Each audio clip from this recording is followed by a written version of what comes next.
All right, well, it looks like we've slowed down a bit. We're just over 70 participants, which is awesome for the final session of the academic semester. Welcome to our May edition of the Student Employment Q&A. Today's discussion, we're going to talk about summer break and student work. We're going to talk about the termination project that we're kind of right in the middle of right now and what your next steps are. There is some action required at this time, so we want to go ahead and let you know what needs to happen. Just some reminders as we head into summer and as you prepare for fall. I hate to think about fall hiring already, but really a lot of folks are already processing fall hires. So just some reminders as you're getting ready to get your fall hires processed. Some upcoming trainings that we have, especially for those of you that are new to the student employment program.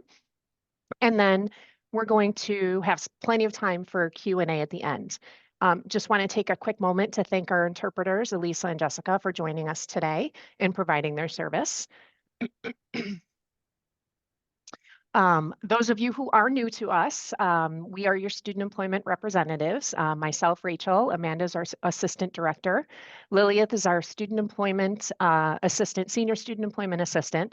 Alex is our student employment assistant. And over the course of the next few weeks, we will be bringing on a senior staff specialist to assist. And we'll talk a little bit more about that in a couple minutes.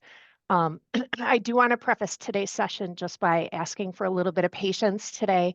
I am recently got over an upper respiratory infection, so I still have this horrible cough that kind of sidelines me every once in a while. So if I have to mute, it's just so I'm not coughing in everybody's ear. So So we're heading into summer. A lot of your students have already completed all of their academic requirements and are inquiring about working extra hours, which is great. So when can your students start working extra hours? Well, it really depends on the individual student. As soon as your student is done with all of their, excuse me, exams and academic requirements, including any final projects, any papers, etc. When all of that is turned in and they have nothing left to do, then they can start to increase their hours up to 40 hours a week. So this day may vary from student to student. I think at this point, most of our students are done, but you may have one or two who still has a late, week final exam. So you're going to want to have those conversations with your individual students and find out when they are done with their academic requirements and when they can start increasing their hours up to 40. Heading into the summer, we've gotten a lot of questions about students working remotely. Per the remote work guidelines, students may work remotely outside of New York State or in New York City for up to 30 calendar days. After 30 calendar days, they do need to cease working until they return to RIT or into New York State. Within that 30-day calendar period, the remote location does not need to be reported. So the question that we get most often is, what does that 30-day calendar period mean? So it means literally 30 calendar days, regardless of how many days or how few days the student works within that 30 calendar day period. Once that period is over, they have to cease working.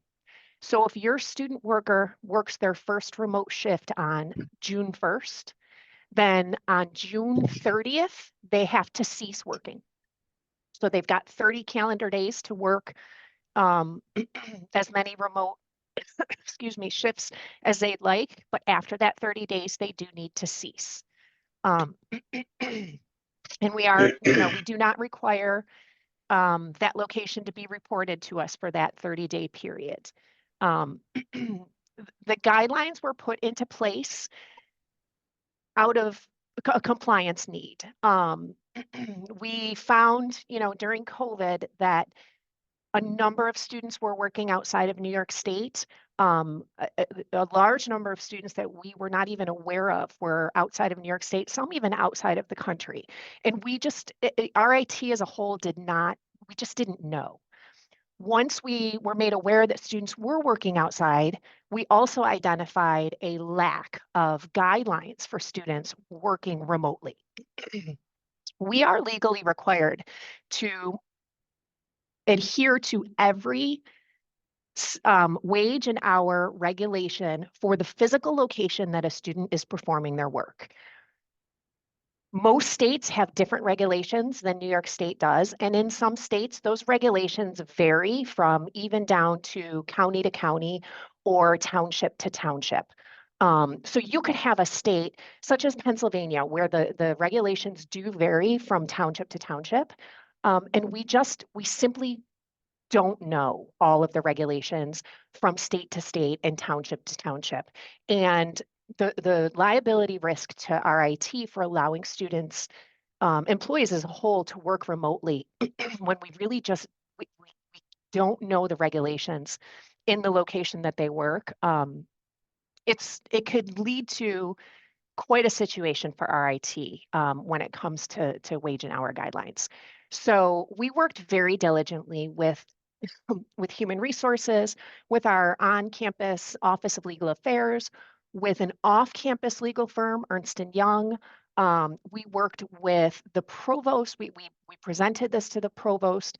We worked with many groups campus-wide and many folks, and the guidelines were created to mitigate the risk to RIT. So we do allow students to work remotely in a capacity of up to 30 days. This 30 days can cover, that spring break time when students want to keep working through spring break, but they're going home to their, house in Colorado, or across winter break when they're leaving to go home to celebrate the holidays with their family, but they want to continue working in Maryland. So it covers those shorter breaks. Obviously, when we get to summer, that break is a little longer than 30 days. And so this 30-day period is designed to help you and the student finish up whatever projects they've started. Transition those projects maybe to students who are remaining on campus and can take over for them. Things of that nature. So this was the why behind the remote work guidelines. And it really is, it's a compliance situation.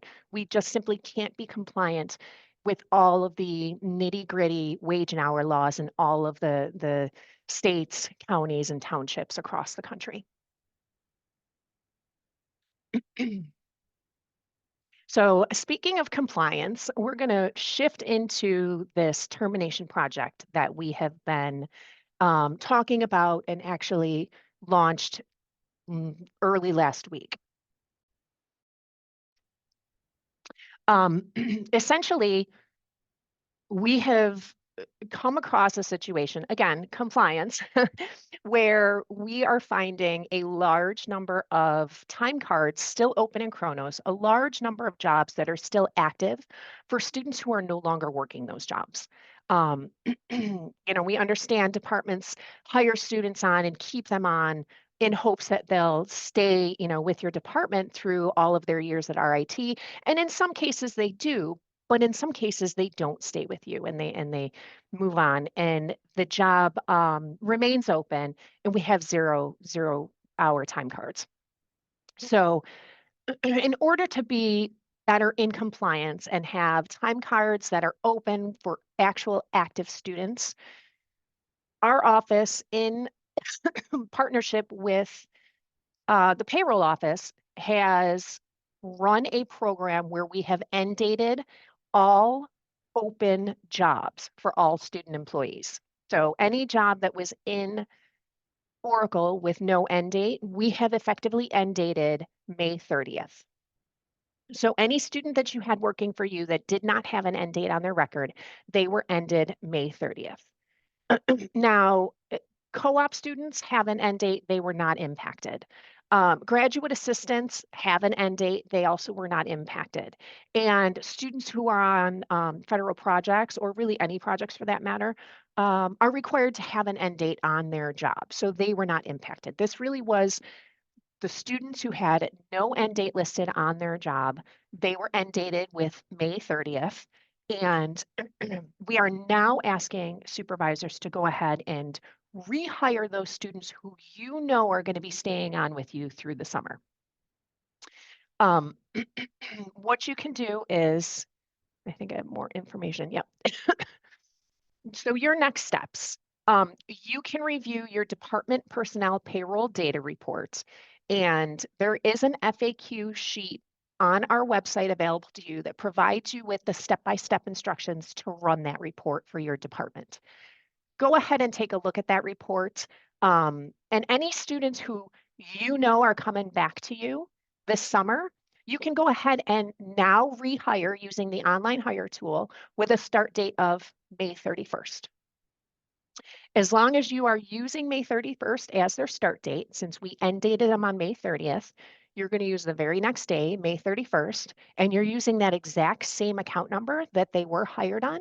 There is not going to be any disruption to their badge number or their time card in Kronos. So it's not going to disappear from you. Their badge isn't going to go dormant. They'll be able to use the same badge number, and you'll still be able to see their time card without any blips in the screen.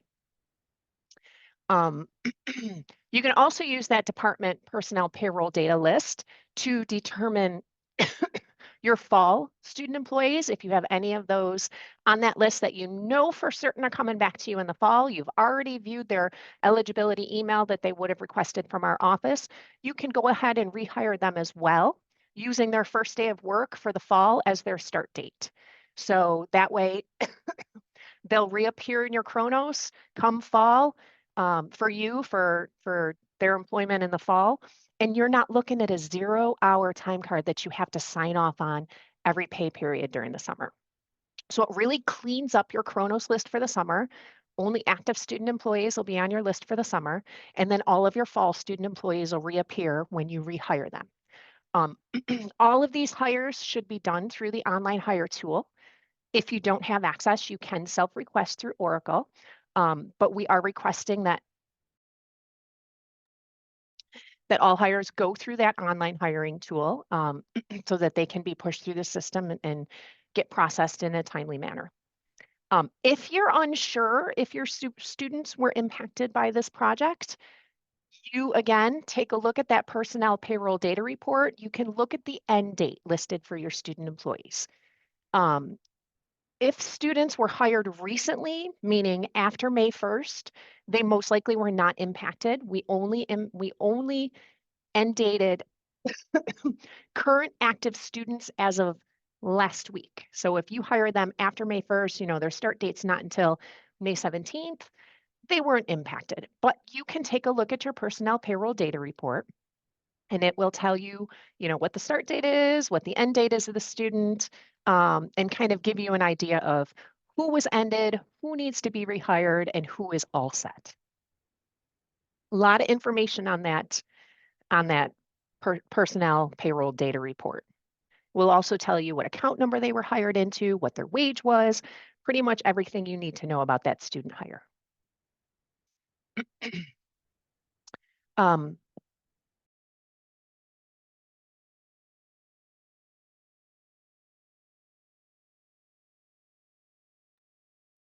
Some reminders as we're heading into summer and into fall. SEO cards do not exist any longer. We are asking you all to please review all of your communication and remove any reference to SEO cards. We are not issuing them any longer. They've been out of play for almost 2 years now. And we see a lot of students get very confused when they come to our office and ask for an SEO card, and we tell them, no, those are no longer in play. So we're asking you to please review your communication and remove any reference to an SEO card.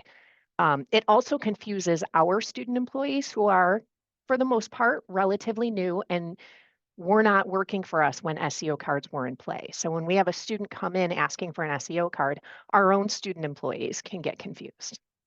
So please just go through your documentation, update it, remove any reference to that, and update it with, you know, current processes. Just as kind of a note announcement, Amanda and myself are going to be transitioning to the Workday implementation team. While we will be performing some work hours within the office come the fall, We will also be performing half of our work hours for the Workday implementation team, which will be taking us out of this office and away from student employment responsibilities while we're working on that team. So we are asking that beginning now, so that we can get into the habit of it, all inquiries should go to studentemployment@rit.edu or to our front desk phone at 475-2631. That way they can be answered in a timely manner. Emailing Amanda or myself directly once we do get into this Workday implementation really could result in delays if we are tied up with some piece of the project that has us working with the implementation team for a couple days or a week at a time. It could delay any answers that you're looking for. We are, as I said, preparing to bring on a senior staff specialist to manage our front desk, to manage these inquiries that come in, to manage the phone, and really to guide our student employees as they assist and manage the inquiries as they come in. But we are asking that, questions really do get sent to the general email, and then they will get dispersed to whoever can quickly and accurately answer them for you. Now, with that said, if you have a situation that you feel is a sensitive situation, something confidential, something that you really don't want to go to our general mailbox, we certainly understand that. We would ask that you call our office first and just talk to our staff specialist or talk to Alex or Lily and ask how to proceed. They may be able to put you directly in touch with us quickly, or they may instruct that you email us and they'll give us a heads up to get in there and take a look for something. So we don't want you to think that, if you have a situation that really needs to be reviewed by myself or Amanda, that you can't reach out to us. We just want to ensure that if the situation can be answered quickly by someone else within our office, that we are making sure that that happens. We don't want to delay. We don't want to delay your questions. We don't want to delay your hiring. We want to make sure that you can get the answers that you need quickly.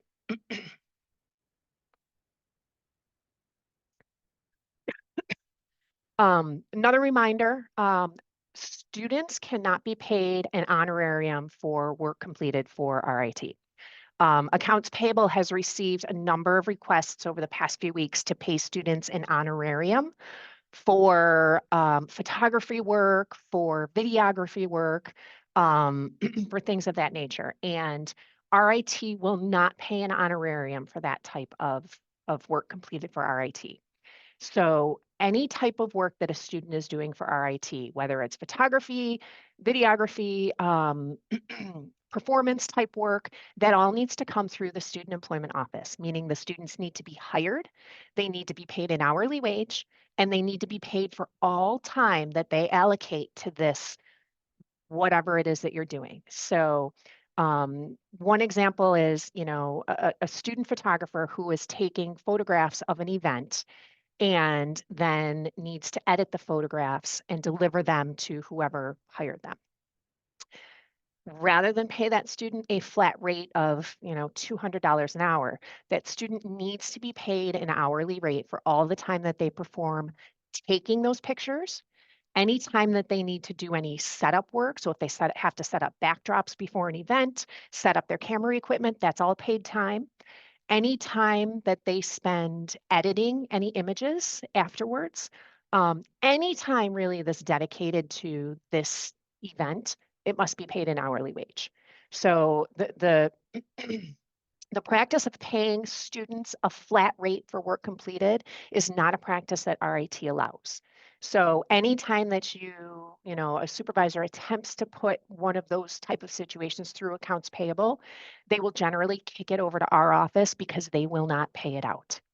So please, if you're in those type of situations and you have a student where maybe somebody's promising them a flat rate, we need to take a step back. We need to make sure that before any work is done, the way a student is going to get paid has been identified, meaning they have been hired through our office, they know what their hourly rate is going to be, and they're not expecting a flat rate, in a check. If you have questions, reach out to our office ahead of time. We can help guide you. We can talk through the situation, and really determine best path forward and how to get you there. But we want to be able to do that before the situation takes place, not 3 weeks after the situation has already taken place, when accounts payable is saying, hey, we can't pay an honorarium to that student. This really needs to go through student employment. And then we're in a bit of a situation because student's already done the work, student is expecting payment, and now we need to figure out how to get the student on payroll. If the student doesn't have an I-9, we've got to get that done. It really delays that payment to the student. Moving forward, as I said, we have terminated all open jobs, but we're asking supervisors to keep an eye on this as we go forward. If you identify a student who is not working for you any longer, please get them terminated. If a student is going out on a co-op semester, a double block co-op, maybe a co-op semester and then summer's coming, so they're going to be gone for 8 months at a time, um, please let's get those students terminated so that their employment record accurately reflects the dates that students are actually working. You want to keep those dates as accurate as possible because inaccurate dates in Chronos can have a very negative effect and impact on students when they need an employment verification, whether it's for a job, for a loan, for a mortgage. Sometimes our international students are applying for citizenship. And when their lawyers reach out to our office and ask for employment dates, and they're not accurate in Oracle, the best we can do is give them what Oracle says. We can't adjust those dates because that student didn't work for us. They worked for somebody else out on campus. And if those dates aren't accurate in Oracle, we don't have accurate information to share. It can have a negative impact. We actually are working with one student right now who stopped working for a department last year. However, they were not terminated until last month. So there is about a 5-month gap in which the student didn't work, but their job didn't end until last month because the termination paperwork wasn't sent in until last month. And we have to use whatever date it is that's on that termination paperwork to terminate. We don't know that the student didn't work in the past 5 months. What we know is what you send us. And if you send us a termination for, you know, the end of this pay period, that's what we're using. Now, the student is applying for citizenship, and there's a discrepancy in when they say they stopped working and what we have in our records. And so we're going back and forth with the student and their lawyer trying to determine the best path forward. But we can alleviate these situations if you stay on top of your student employees and make sure that you terminate them when they're not going to be working for you any longer, especially if they're not going to be there for a significant period of time. Because even if you think, they're on co-op in spring, then they're going to go home for summer, and I expect them to be back in the fall. But there's a chance that they might not. They may decide to transfer somewhere else. They may decide to take a semester off. They may decide to go out on another co-op. Who knows? We just don't know. The online hiring tool makes it so easy to rehire them back in. So let's get them off of your payroll. Let's get them out of Oracle, and let's make sure that their dates are, excuse me, as accurate as possible. Another reminder,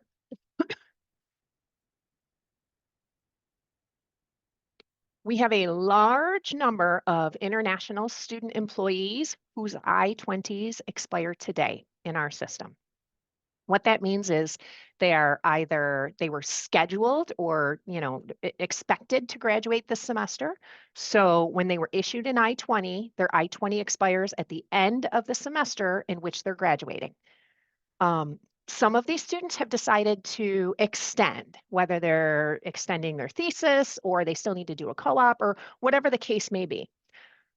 They've updated their I-20s, but they have not yet sent them to our office. And when I say I have a large list, I'd say it's probably close to 140 students. Lily, you can correct me if I'm wrong, but a large number of students whose I-20s are expiring today that will be terminating tomorrow because legally they cannot work in the US any longer. So if you have international students working for you that, you think maybe they were supposed to graduate this semester, maybe they're staying on for one more for continuation of thesis, maybe they can keep working for me, ask them. Ask them, "Hey, are you sure your I-20 is up to date with Student Employment Office?" Um, as a note, these international students do get a number of reminders directly to their email that their I-20 is expiring. Um, it's not for lack of informing them that they're not sending it to us. It could be for lack of reading the emails. But if you have international students working for you that could, you think, hey, yeah, you know what, this possibly would have been there last year, just reach out to them quick and say, hey, if your I-20 is extended, you got to get it over to SEO quick because you're going to get terminated tomorrow. We have seen a large number come in this morning based on the communications that went out this week to the students. So a lot of them are sending us their I-20s this morning to get updated, but there's still a lot of them that are not. So we don't want to have to terminate a student and have to rehire them, but we do need to adhere to the federal regulations, and their I-20 does indicate that they are not legally allowed to work past a certain date.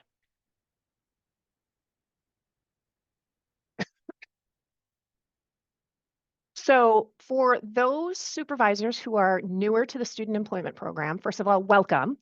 It's a wild ride. Just when you think you know everything, I'm sure we'll throw something new at you.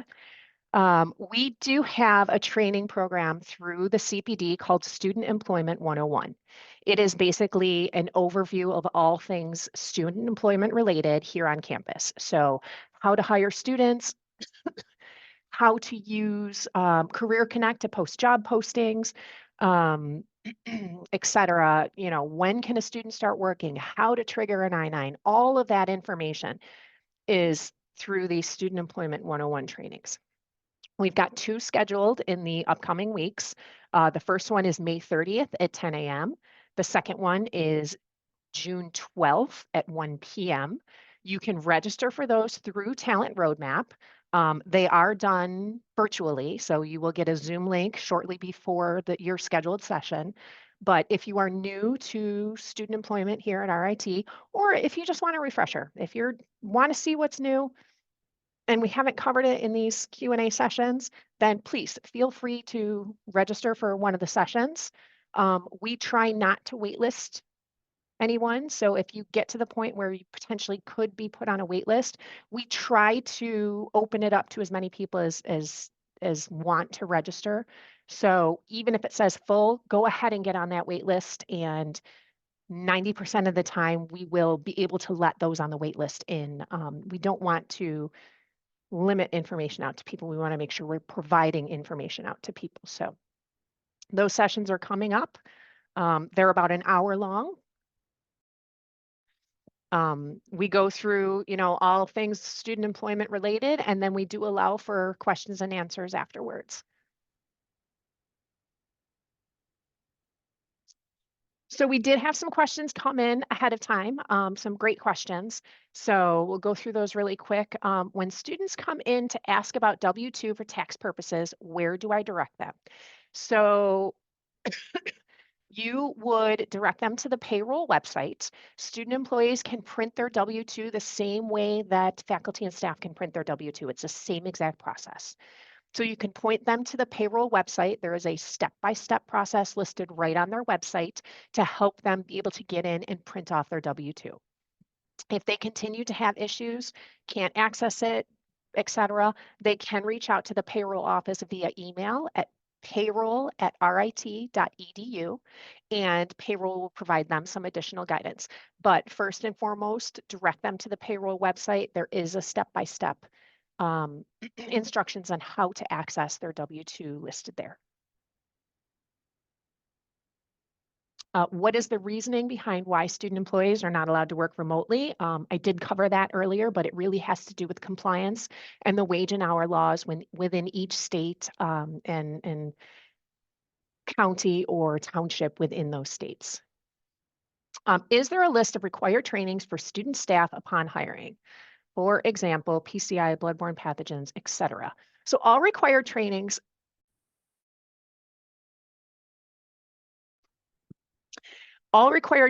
for RIT student employees are provided to them through Talent Roadmap. So they get a direct link to go and access those trainings. And Amanda, I'm actually going to kick this to you because I'm not exactly sure what trainings go out aside from Title IX. What else is there that is required? Do you know? My understanding is that it's that Title IX is the general one for everyone. I think there might be cybersecurity, and then there are some that are department level, especially for food services, Mhm. that come into play. But the ones that are university level would be harassment and cybersecurity. Thank you. Okay, great. So those were the questions that were submitted ahead of time. At this time, I am going to say that our next session is going to be TBD, simply because we do have the Student Employment 101 scheduled on the date, the second Wednesday of next month, which is generally the date that we do these sessions. So June 12th, we are actually going to focus on the Student Employment 101 training for that day and forego a Q&A session. So if you want to get registered for that, great, go right to Talent Roadmap and you'll be able to search for it and get registered. And I do think that I see quite a few questions that came into the Q&A. So we're going to go ahead and just work through these. So first question is, if they are in New York State, they don't have the 30-day limit. So in New York State, but not New York City. New York City has their own wage and hour laws. That includes Long Island, the island of Manhattan, all of that. New York City has their own wage and hour laws. So within New York State, but not New York City, they do not need to adhere to that 30-day limit. It is once they get outside of New York State or in New York City. And the reason for that is the wage and hour laws in New York State are the same from Buffalo to Rochester to Syracuse. And so there are no changes that we need to make to any of their wages, to any of their tax, anything like that.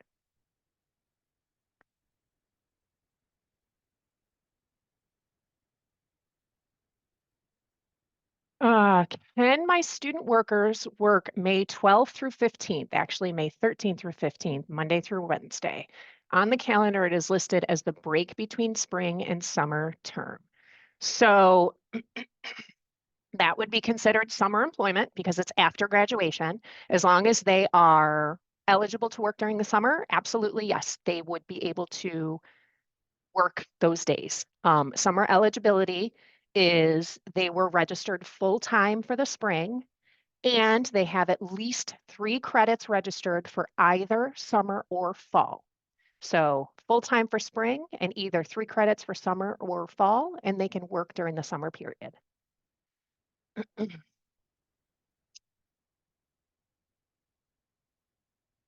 Um,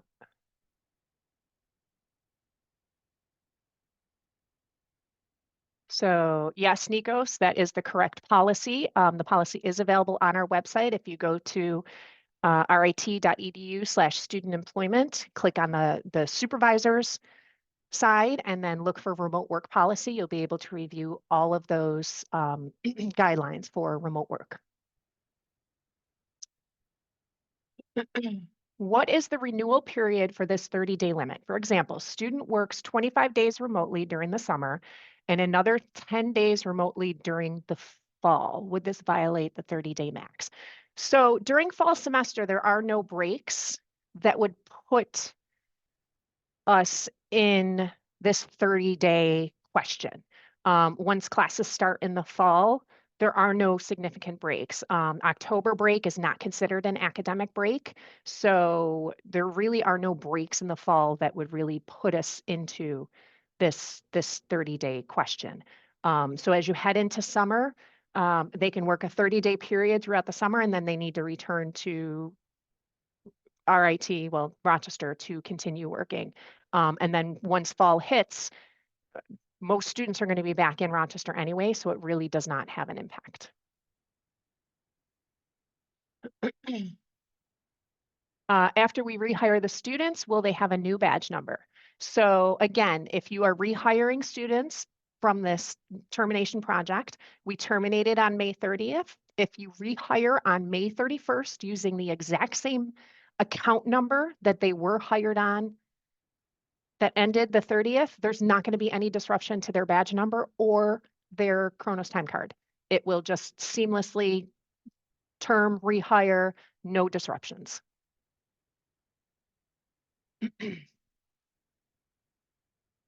I started my fall hiring prior to the announcement of the termination project. I understand that I will likely need to do that process again. Will the students need to complete the I-9 process again? So we'll answer this in two parts. First of all, if a student has done an I-9, they only need to do an I-9 once for their entire employment at RIT. So if your student has already done the I-9, they're not going to need to do an I-9 a second time. The only caveat to that is if they take a break in employment from RIT of a year or longer. So they work for you for a semester, then they take more than a year off from working for RIT, and then they come back, then they're going to need to do another I-9, a new I-9. If you've started your fall hiring and that start date is sometime in the fall, let's say August 19th, those jobs were not impacted. Only current active jobs that did not have an end date on them were impacted. So anything with a start date after May 1st, not impacted. So the answer to that should be no. You should not have to rehire those students. They should all be in there ready for you on August, whatever it is that you submitted them for. If I rehire students on May 31st, can I leave it open-ended for the end date? Yes, you absolutely can. The only thing that we're asking is if that student does decide that they're not going to work for you for a period of time, that you do end that job when they make that decision, and then you can rehire them if they do decide to come back. Can jobs without end dates be updated with end dates in lieu of termination and rehire end of May? No, it's already been processed. The end dates are already on. So at this point, the process has already been done. Those students are already end dated May 30th, and so now you do need to do the rehire. How do I run the payroll report in Kronos? So the payroll distribution report that I shared is actually run in Oracle. Amanda, are you aware of a payroll report in Kronos that can be run?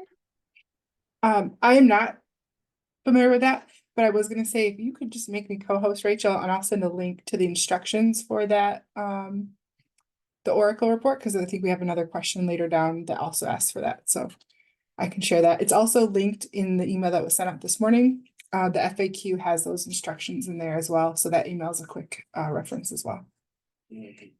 Perfect.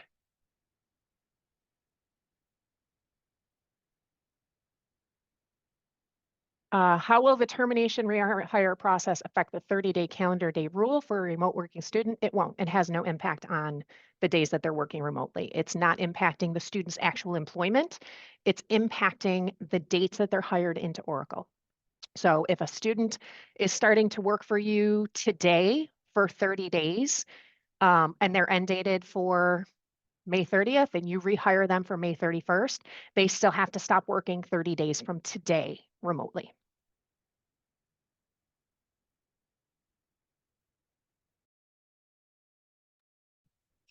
If my student is working this summer and already has an end date of 5/16, should I submit a change form to your office or should I rehire them through the website? I always put an end date, so I want to make sure I'm understanding everything.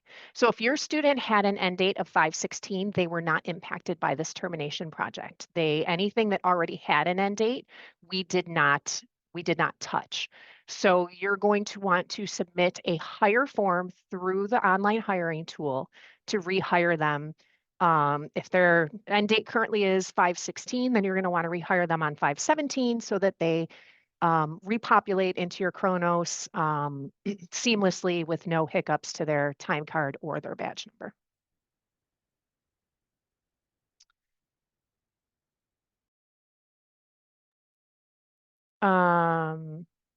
What are the parameters we're supposed to enter when running the department personnel payroll data report? I've tried a number of attempts and to continue to get error messages. If you can shoot us a quick email to the department email, we can reach out and walk through it with you and see where the errors are occurring. Hard to say when we're not quite sure which step of the process. Yeah, the basic parameters are going to be the period ending date, and that's going to be in the day, month, year format that Oracle uses. So sometimes that can be an issue for people, especially because the month is spelled out. So if I were to do it today, it would be 08-MAY-2024, the date that it's looking for. Then I'm going to ask you for starting and ending department, and that's looking for your department number. So if Gracie's were to do it and they only were looking at Gracie's, it would be 24300 to 24300. So it's always going to be the same if you only have one department number, or if you have a range, you can put your starting number in your end, but it's looking for that 5-digit department number.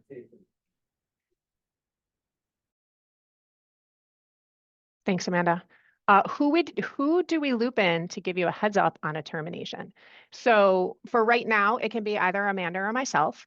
As we transition into Workday, we would just ask that you give the office a quick call and talk to either our senior staff specialist or one of our full-time staff members, just so that they can verify, we've got all our documents in place, we're good to go. If it's, like I said, of a sensitive nature and you prefer to talk to Amanda or myself, then they'll be able to know how to contact us, how to get in touch with us, so we know that there's something that needs our immediate attention.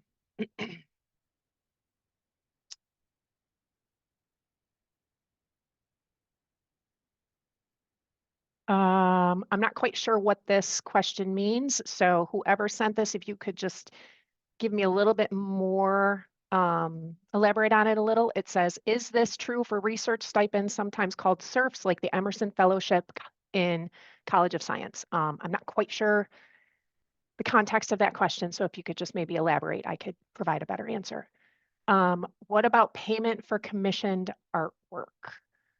I am unsure on an answer to that. If you could reach out to us offline, we can talk through that a little bit more. Yeah, I can't provide an answer to that right away. Does the honorarium policy apply to undergrad students assisting with research whose job is allotted to a very specific dollar amount across 2 projects? Hiring the student hourly would require 2 different badge numbers because they would be tied to 2 different projects, and tracking the spending would require frequent and meticulous work. So research stipends are not honorariums. Research stipends are just that, research stipend. So if this is a graduate research assistantship paying a stipend, then this does not apply to that. Honorariums and research stipends are very different.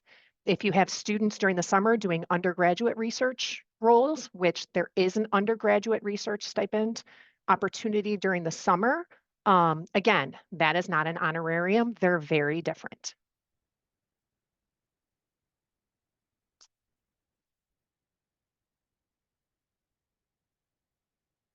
How often can a student work 30 days remotely? Is it yearly, each semester? So if a student works remotely June 1st to July 1st, can they then remotely again over winter break and then again over spring break? Yes, they can. Yep. They can work their 30 days during the summer and then they have to cease working. Then they come back for fall. They're here for fall, taking classes, working their on-campus job. They're going to go home for winter break.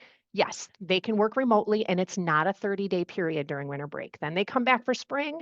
They want to go and work remotely during spring break. They can do that as well. And then we're back into next summer and we hit that 30-day limit. Can an undergraduate student continue to work over the summer if they graduate in May of 2024? No. Once a student graduates, they no longer hold student status with RIT and they can no longer work as a student employee.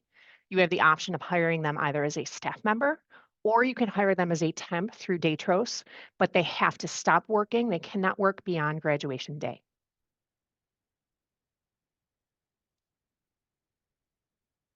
If a student is taking 12 credits over the summer, are they restricted to 20 hours a week to work with my department? Yes, because they are registered full-time, they are restricted to 20 hours a week while they are registered full-time. If they are registered for less than full-time credits, then they would be able to exceed that 20 hours a week, but 12 credits is full-time and they would be restricted to 20 hours.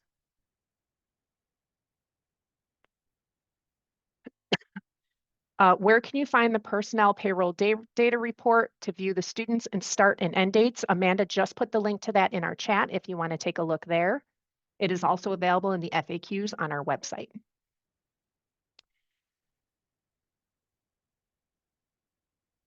With the power outage next week, are there any steps we need to take if any employees' shifts are impacted? Do they get paid for the building closure?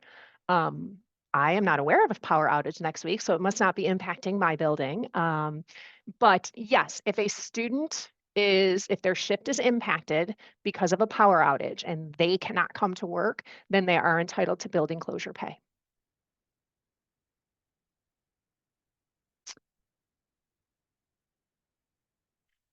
Is the rule about honorariums versus hourly true for research stipends, SERFs, like the Emerson Fellowship in College of Science? Again, honorariums and research stipends are different. Research stipends are for specific research roles. The honorariums that we've seen come through have been submitted for students who are actually doing work for the university.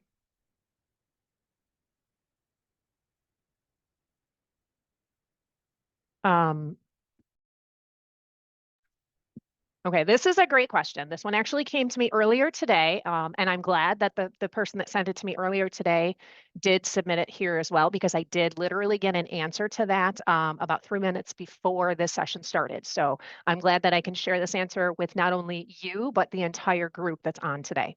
So it says, I sat in the employment law CPD class today, and the premium pay policies got brought up, including call-in pay. In a situation where student A can't come in for their shift, so I ask student B to cover for them, would I add call-in pay to their hours for that day? It comes up a lot in the office that I manage, so I want to make sure that I'm handling this correctly. This is a great question. And yes, student employees are entitled to call-in pay of up to 4 hours. So if you call a student in to cover a shift and it is their day off, they're not scheduled, they are entitled to pay up to 4 hours. So if the shift that they're covering is only a 2-hour shift, then you would add call-in pay for the other 2 hours to get them to 4. So they would work whatever the hours is that you've called them into work, and then you make the difference up to 4 hours in call-in pay. Again, I just confirmed this with Office of Legal Affairs right before we started this session. So I'm happy that you brought this up, because we both believe that this is not a practice that is really in play on campus, because I think a lot of folks aren't aware of it. Or maybe we thought a lot of folks were aware of it, and we are now aware that folks are not aware of it. So any non-exempt employee on campus, so that includes student employees, is entitled to up to 4 hours of pay if they are called in on their day off on a day that they are not scheduled to work. So to answer your question, if you call student B in to cover student A's shift, and student A's shift was 2 hours, student B was not working today, but they came in and covered student A's 2-hour shift, then you would go to student B's time card and add in another 2 hours of call-in pay so that they're getting a full 4 hours of pay for coming in on a day that they weren't scheduled. If the shift that they're coming in to cover is longer than 4 hours, then they wouldn't get anything in addition to their regular pay. They should get paid for a minimum of 4 hours, or if it's more than 4 hours, their entire shift worked. But again, thank you for throwing that question out there, because I was going to respond to you after this session, but I'm glad that we were able to have it done here. I have people I hired within the last 2 weeks. Will their hiring be delayed, affected by the rehiring effort? If they were hired after May 1st, then no, they should not be impacted. But again, I would suggest printing off that personnel payroll data report, taking a look at the end date, and then you can see who was and who was not impacted by that date. If they're end dated May 30th, they were impacted. Will rehiring students in the fall change their badge or punch-in number? If you're rehiring on the exact same account number, then no, they will be reissued the same badge number that they have now on that account number. So as long as you don't change the project, you don't change anything that you're hiring that student for on that account number, they will be rehired into the exact same line and will get the exact same badge number.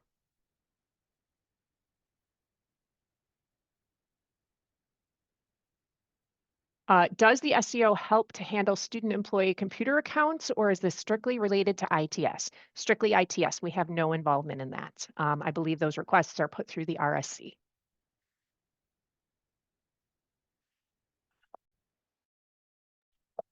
Will this termination project be something that is completed yearly moving forward? Great question.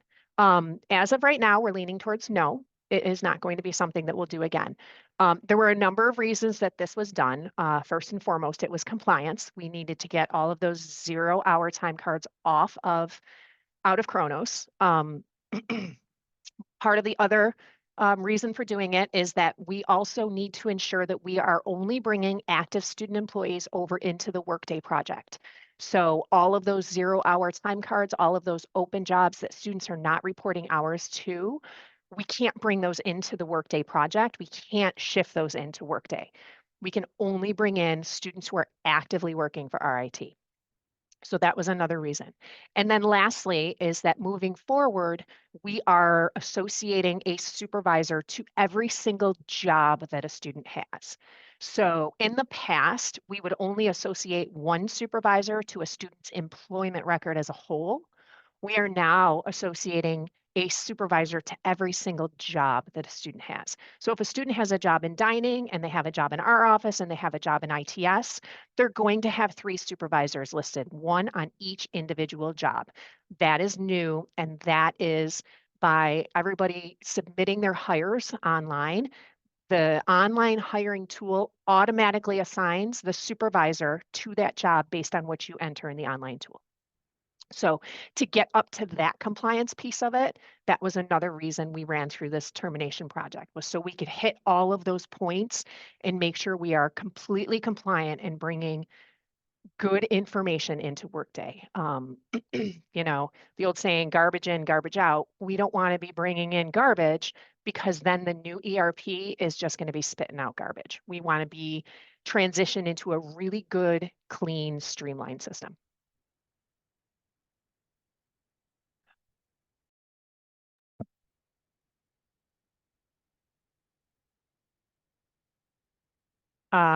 Should we terminate students we know are not coming back so their last day of work is exact? Absolutely, yes.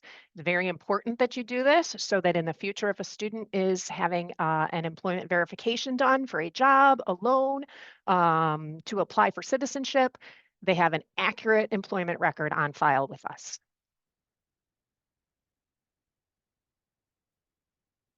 Email, unfortunately. Is there a way to get a PDF of the 2024 Chronos sign-off schedule? The payroll website is just messy. Right now, we don't have a PDF. If we are able to get one, we'll get it uploaded to our website. But right now, unfortunately, we are also using the payroll document. So I will see what I can do. No promises, but I'll see what I can do. Where can we get information about the summer research undergrad stipends? Those are all processed through accounts payable. I don't have information about those. I know historically there have been summer research stipends for undergrads, but I don't have the details since they're not processed through our office.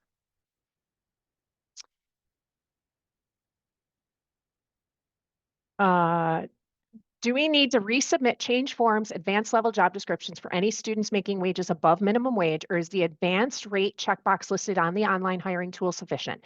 The advanced rate checkbox is sufficient. When you check that box, it takes you to a page that looks very similar to the advanced level job description. And that was done intentionally so that you did not have to submit another document to our office. So it's all done online. You hit that advanced rate button, it takes you to that page. Nothing further needs to be submitted to us. If a student who is supposed to graduate now has to retake one class in the summer, can they still work for RIT? Yes, as long as they have a minimum of 3 credits for the summer, they can continue to work for RIT. Does the student hire request webpage only allow one job submission per student per day? I have students that hold multiple jobs in my department and I receive an error when submitting a second job. It's only if that second job is the same exact account number. That's when you'll receive an error. You can submit as many jobs as you want per day as long as they are different account numbers, but we can only hire a student on an account number once. All right, I'm trying to pick up speed a little bit. There are a number of questions still here and only a couple minutes left. When trying to hire a student working remotely this summer, a message appears, automated processing is not available for students working remotely at this time. That's because of the remote work policy. So we do not allow remote work to be processed through the online tool. You would need to reach out and have a discussion with us directly to see if that student does qualify to work remotely. As a reminder, working in their dorm, working in their apartment, that's not considered remote work. So you would not need to check that box if they are working locally, but in their dorm. What if students are asked if they would like extra hours to cover shifts and it's optional? Is it still call and pay? I have supervised students a long time, have not heard this before. So if it's today and you say to your students, hey, I've got a shift open for tomorrow. Anybody want to come in and work? And somebody says, oh yeah, you know what? I'd love some extra hours. That does not qualify for call and pay. If you have a student today that calls in for their 3 o'clock shift and now you're scrambling and you're calling, Sally student, hey, any chance you can come in and work from, 3 to 4 today? You're calling a student in. They have the right to say no, but if they say yes, they are going to come in, then that's when call and pay would come into play.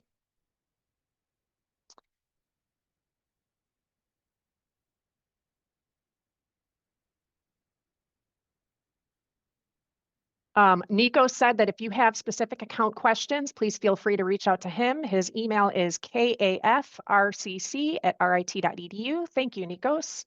You are the best person to answer those.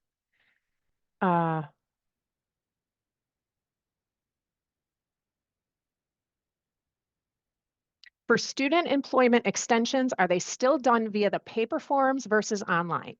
Yes. So the online hiring tool can only process new hires. It cannot process changes to any existing hires. So if you're extending a job, if you're changing a rate, it cannot handle that. Now, the one thing I would say is if you are extending a job, if you know that a job ends on a specific date, you can use the online hire tool to rehire that student the very next day on the same account number. And basically, it's just going to, like we've been saying, rehire that student the very next day. So they'll term on the 30th, rehire on the 31st, no disruption in the time card, no hiccups. So you can use the online to do a rehire that way if you're extending a job. But if you're changing the rate, if you just want to change an end date, you have to use the change form that's sent to our office.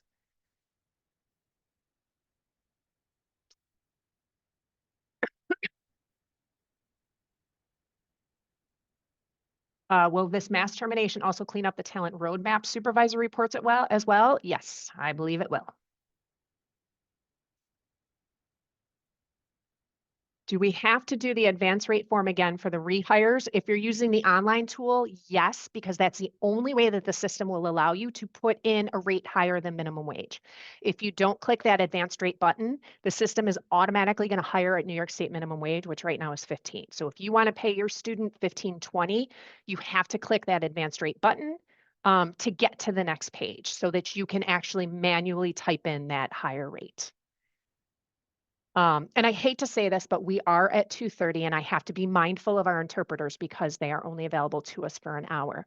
I do see that we have a number of questions still here. If I did not get to your question, I do apologize. I really appreciate the number of questions that came in today. This is what keeps our session moving forward.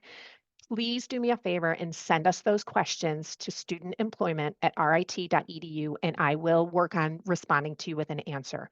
I'd love to stay on and keep answering these, but unfortunately, I do need to let our interpreters go. Again, thank you so much to Jessica and Elisa for joining us today. Thank you, everybody, for joining us. Happy graduation weekend. Happy graduation to all of our graduates. Those of you who are working this weekend, best of luck. And we will see you not at the session next month, but potentially in July. So keep an eye out on your email for the next invitation. Have a great weekend, and thank you so much for joining.